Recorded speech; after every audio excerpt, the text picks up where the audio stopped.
Hey, welcome and welcome back.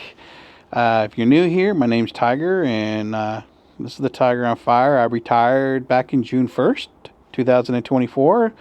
It's about 8 months now, and during that time, I've taken some road trips. Taken on new hobbies and trying new things. Talked to a lot of people about retirement. Talked to a lot of people about investing. Talked to a lot of people about all kinds of things. Heard stories, amazing stories. Let me tell you, some stories that wow. I mean, blows your mind. Interesting people all around the world. I do enjoy meeting the people. Everybody's got a great story, good or bad. There's just it's amazing. And figure with all the discussions I had with folks, trying to find time to do YouTube is can be difficult at times, but uh, I figured, try to get in here and get back into doing this again. And I decided let's just talk about 5 things that's going to wreck your retirement. So if you're planning on retiring or if you are in retirement and you have one of these red flags or more likely you're going to end up going back to work or some drastic things you're going to have to change. And jumping right into it, number one, if you cannot cover your month to month expenses, you could be hurting quite a bit. In my early 20s, I had more debt than I had income coming in, and that was a tough period. I was in a bad situation that got me into that situation, and I decided. Oh, I talked to a chief in the military, and he told me one thing that kind of stuck with me and still sticks with me to this day is like when you have a debt, like a bill, a credit card bill or something like that, and even if it's $20 a month, which isn't much, but when you have one debt, one bill, you will always feel like you never have enough money because that one little bill is hanging over your head. When you have no debt, you always feel like you have more than enough money than you know to do with. And it's a good feeling not to have that debt. And I was able to get a consolidation loan and paid off all my debt.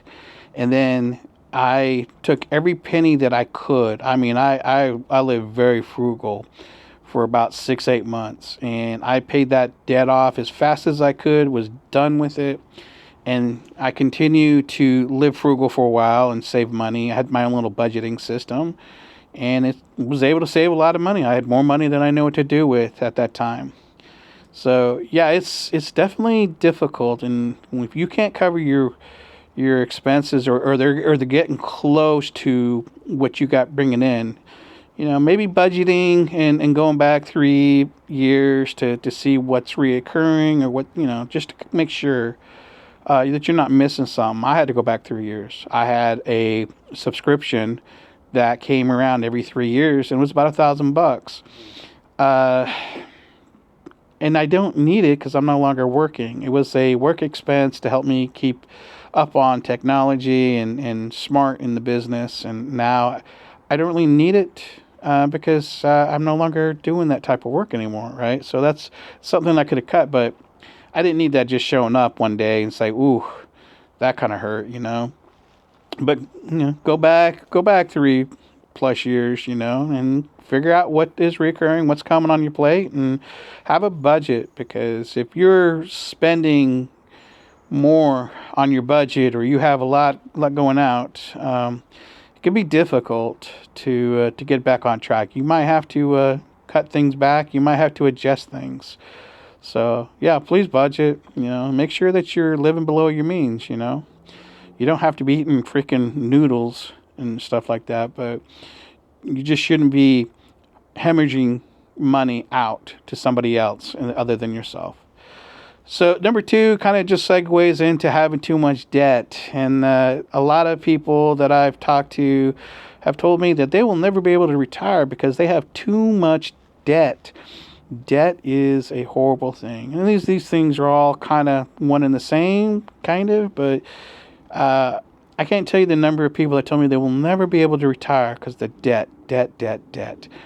And I'm like, "Wow, I just don't understand. You got to pay off your debt, pay off your debt. You got to budget, and most people that have too much debt, they don't budget, and if they do budget, it's not really much of a budget, is it? But some people they get caught up in a bad situation, and I feel for that. But it's that debt, having too much debt is just difficult. And in retirement, I'd be afraid that something bad would happen, and then all of a sudden I got this $200,000 medical bill that I got to keep up. So it's it's difficult. It's you never know what's coming down the pipe. But if you're having that debt now, and especially if it's credit card, ooh, that's tough. We kind of keep in mind too that the more expensive the home you have, the more expensive the cars you have, the more expensive the stuff you have, the more expensive it costs to maintain and upkeep those. $100,000 car is going to be expensive every time you go in to get it have basic maintenance on it. If you have to replace a window or it gets scratched, I mean that's money that you're going to have to pay to upkeep it. Same thing with the house. The house is the same thing. You got to do the deck. The fence, appliances, upkeep, maintain, and the roof. It's just there's a lot. So the more expensive the debt is, the more expensive the upkeep and maintenance of it. And a lot of people will say, "Hey, well, the house is an investment, not a debt." It's technically it's a debt, and there's been studies and stuff where people kind of gone through and played with that question: is it an investment or is it a debt? And it's pretty much comes down to being a money pit. You're gonna sink in a lot more money into your home than you're ever gonna get out of it. So it's not really a true investment, but it's your home. And you want to make sure your home is a happy place. But just know that you're gonna spend a lot of time and money keeping it up to date. And fixed and operational, or you could just let it go and it'll crumble in a few years, right? I don't know. So digging into that, I guess number three would be not having a retirement plan in place, not figuring things out. When I was thinking about retirement many, many years ago, I started kind of getting things together, just kind of passively learning and trying to understand as much as I could. Back in 2023, January 2023, I will say January 8th, I determined I was done. It was time for me to get out. I no longer wanted to be in the corporate world, and I focused on learning and trying to figure out my retirement plan. I spent every evening, every day, planning my retirement, and hopefully making sure I could retire. So I read up on everything I could. Now, knowing that you're going to read everything, you may not understand everything fully. Like I food barred a few things that I didn't quite understand. And maybe if I could have stayed a few more years, or maybe, I don't know. I don't know. But my plan was my plan, and, it's not going to be perfect is what I'm saying. You're gonna figure some things out. You're gonna miss some things. So, but having a plan, knowing what you're gonna retire into, what are you retiring from, the psychological questions, the budgeting, know how you're gonna have money coming in. How are you gonna withdraw from your investments, or wherever you're getting your source of your money from. What are you gonna do? Are you traveling full time? Are you gonna stay in your house and be a hermit, eat ramen noodles? I don't know. You got to work on your plan, and sometimes you have to talk to a lot of people, talk to other retirees about your plan. And even I'm in retirement, I still evaluate my retirement plan today. Things are going to change. My plan changes quite a bit.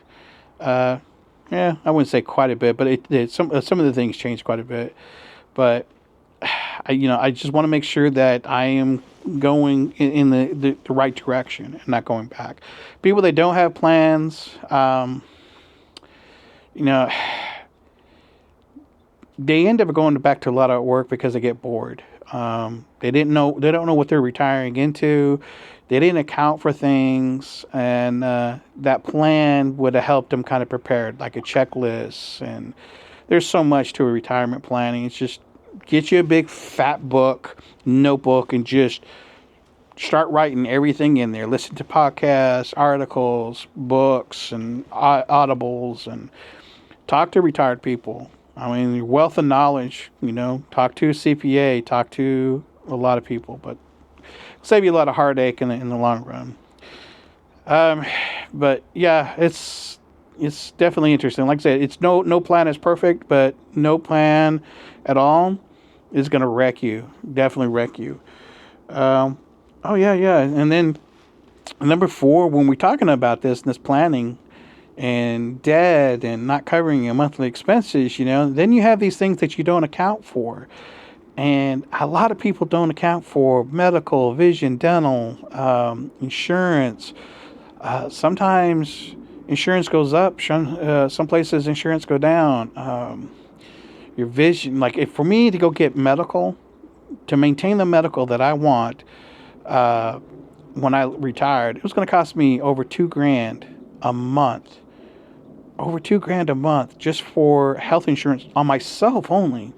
And that's not dental. That's not vision. That was just that, and that's expensive. So luckily, I have my wife who's still working for a couple more years. Uh, we can kind of account for that. But yeah, it's the little things that you don't account for. And it can be anything. It could be from food, travel, budget. A lot of people don't think about traveling. Oh, I'm going to go see the world, but you're not.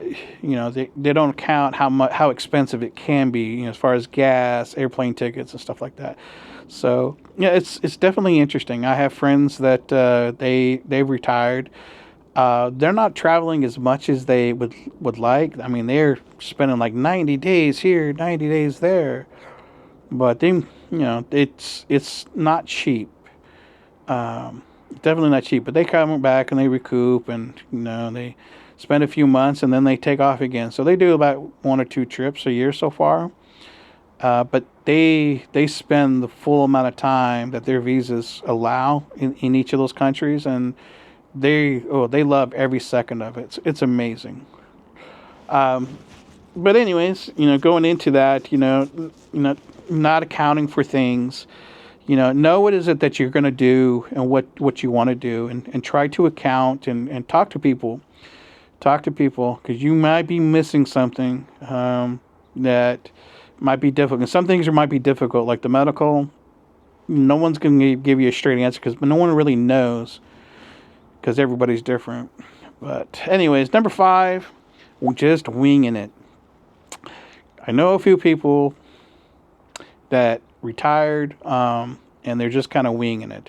A couple of them have retired, or they're forced to retire because they lost their jobs, and they're using their investments to survive on, and they're just kind of figuring it out day by day. And I know somebody else that just decided one day, I'm retired, and they're just going day by day. And I don't know, talking to them, they say, yeah, eventually they'll have to go back to work. But when that day comes, whatever.